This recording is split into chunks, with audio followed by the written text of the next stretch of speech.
नमस्कार बच्चों, आज हम आपको डार्विनवाद के बारे में बताने जा रहे हैं। देखिए, 10th के एग्जाम में लैमार्कवाद, डार्विनवाद कभी अंतर पूछने को आता है, कभी उसकी परिभाषा लिखने को आता है। तो आज हम डार्विनवाद के बारे में बताने जा रहे हैं। जो डार्विनवाद थे वो क्या, उनका पूरा नाम क्या था, वो कहाँ के थे। देखिए, डार्विन जो थे वो ब्रिटेन के थे और उनका पूरा नाम था चार्ल्स रॉबर्ट डार्विन। डार्विनवाद, इसको हम ऐसे कह सकते हैं, डार्विनवाद। ये ब्रिटेन के थे, पूरा नाम था इनका, पूरा नाम चार्ल्स, इनका पूरा नाम जो था चार्ल्स रॉबर्ट डार्विन।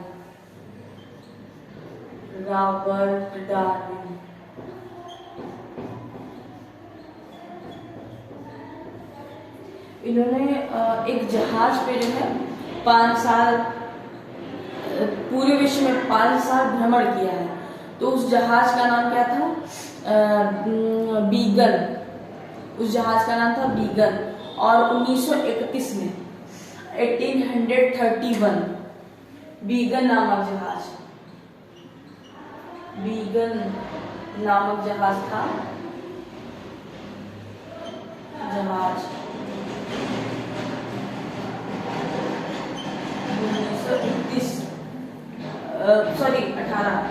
1831 ईस्वी में जो है बीगल नामक जहाज ने 5 वर्ष पूरे विश्व में भ्रमण किया है।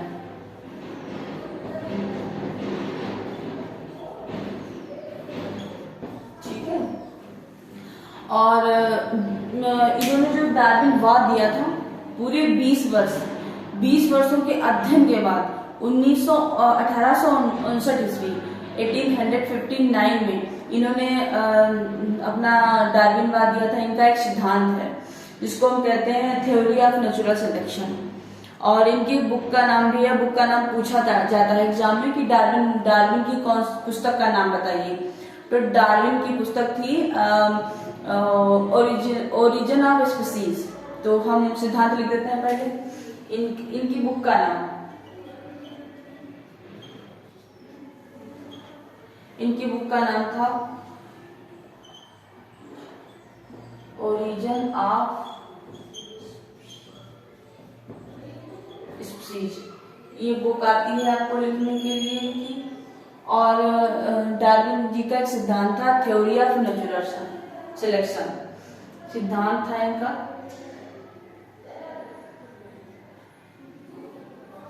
उस सिद्धांत को कहते हैं theory of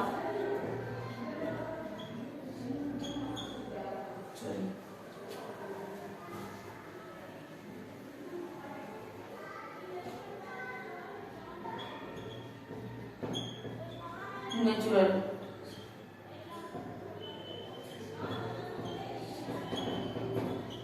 theory of natural selection, ये इनका जो है सिद्धांत था। और बुक लिखने का ओरिजिन ऑफ स्पीसीज के बारे में। और इनका सिद्धांत क्या था? इन्होंने कहा था तो जीवों में संतान उत्पत्ति करने की प्रचुर क्षमता होती। इन्होंने कहा था तो जो जीव हैं पृथ्वी पर वो सब संतान उत्पन्न करने की क्षमता रखते हैं। डार्विनवाद ये है कि जो जीव होते हैं वो संतान उत्पन्न करने की क्षमता रखते हैं। डार्विनवाद क्या हो गया? डार्विनवाद जीवों में संतानोत्पत्ति करने की क्षमता, संतान उत्पन्न करने की क्षमता, उत्पन्न करने की क्षमता।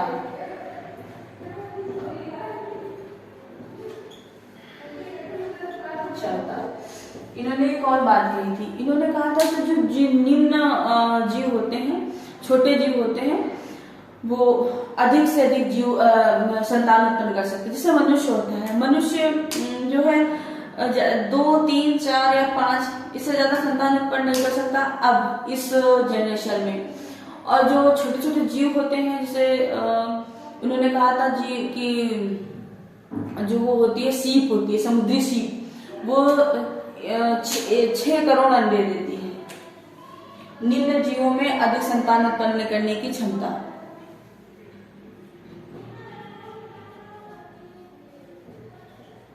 जीवों में अधिक संतान उत्पन्न करने की क्षमता।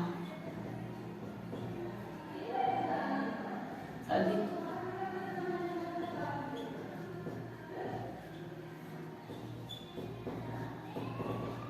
करने की क्षमता।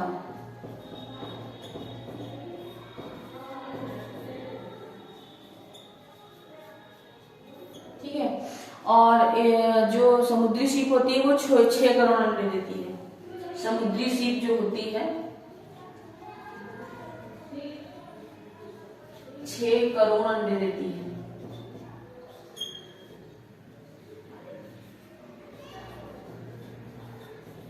ठीक है, समुद्री सीप 6 करोड़ अंडे देती है और एस्केरिस होती है 2 करोड़ 30 लाख अंडे देती है।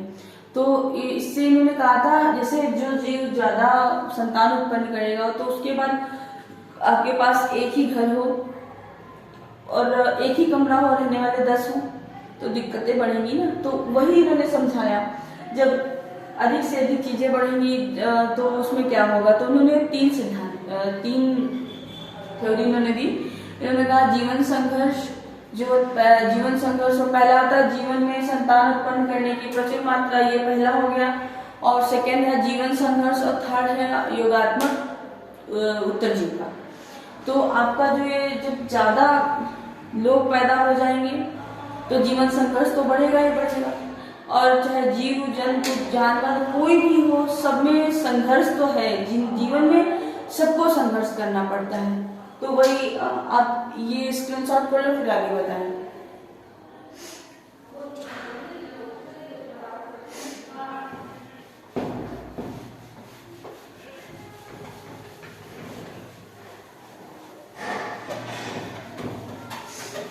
चलिए आगे बताते हैं। अब जो है इन्होंने पहला बता दिया जीवों में संतान उत्पन्न करने की जो क्षमता होती है, और उसके बाद इन्होंने कहा जीवन संघर्ष।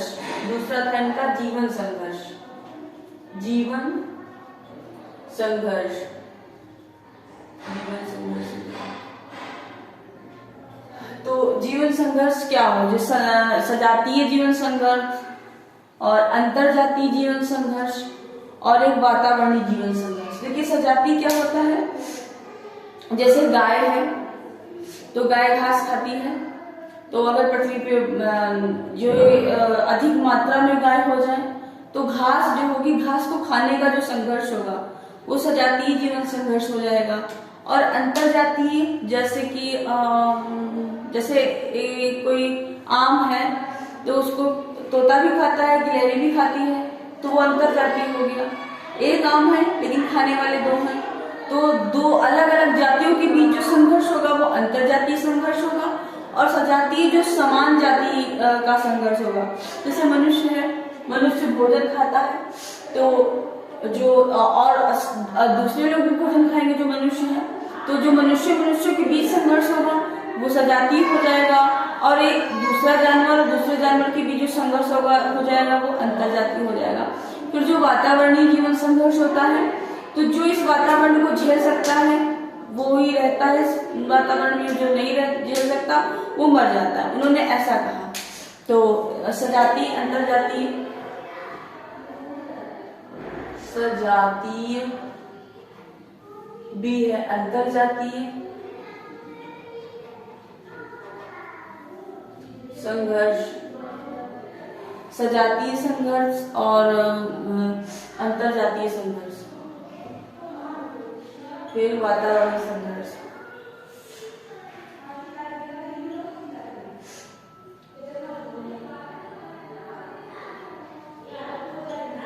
संघर्ष, वातावरणीय संघर्ष। और उसके बाद आता है योग्यतम की उत्तरजीविता। तीसरा है योग्यतम की उत्तरजीविका, जीविका। ठीक है, यही आपको एग्जाम में लिखना है। तो इसमें क्या है, वातावरण बदलता रहता है और इस वातावरण के जो झेल ले जाते हैं, जो उसके साथ चलते हैं वही जी सकते हैं, और जो उसके अपोजिट रहते हैं वो नहीं जी सकते। फिर विभिन्नताएं आएंगी, आपसे विभिन्नताएं पूछेगा। ये सिद्धांत हो गया। इसके बाद डार्विन ने विभिन्नताओं के बारे में बताया।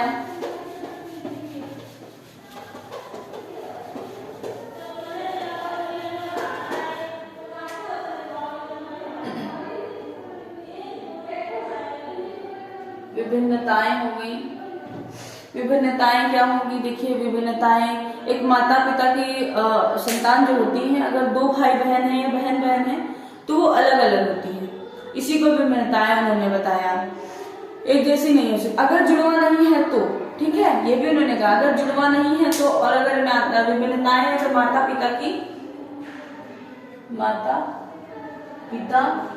की दो संतानें हैं तो वो अलग अलग होंगी, अलग अलग होंगी अगर जुड़वा नहीं है तो। क्योंकि जुड़वा है तो वो एक जैसी भी हो सकती हैं। जुड़वा का अपवाद हो गया, बट जो माता पिता की दो संतानें हैं अलग अलग, तो वो दो बच्चे हैं तो वो अलग अलग होंगे। ये भी विभिन्नताएं उन्होंने बताई। फिर वातावरण में अनुकूलन, पांचवा आ जाएगा। चौथा फिर पांचवा है वातावरण में अनुकूलन। ठीक है। अब वातावरण में अनुकूलन, जो जीव वातावरण के प्रति अनुकूल होते हैं वही जीते हैं, जो नहीं अनुकूल होते हैं वो नहीं जीते हैं। सभी जातियों की उत्पत्ति, नई जातियों की उत्पत्ति। फिर उन्होंने बताया नई जातियों की उत्पत्ति।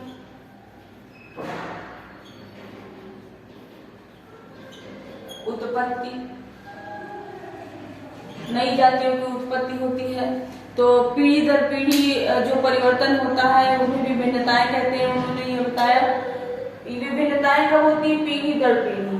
और नई जातियों की उत्पत्ति पीढ़ी दर पीढ़ी। और इनके जो है वो भी आलोचना भी हुई है।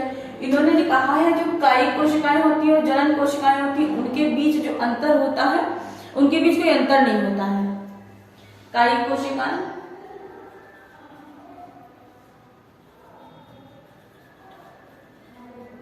और जनन कोशिकाएं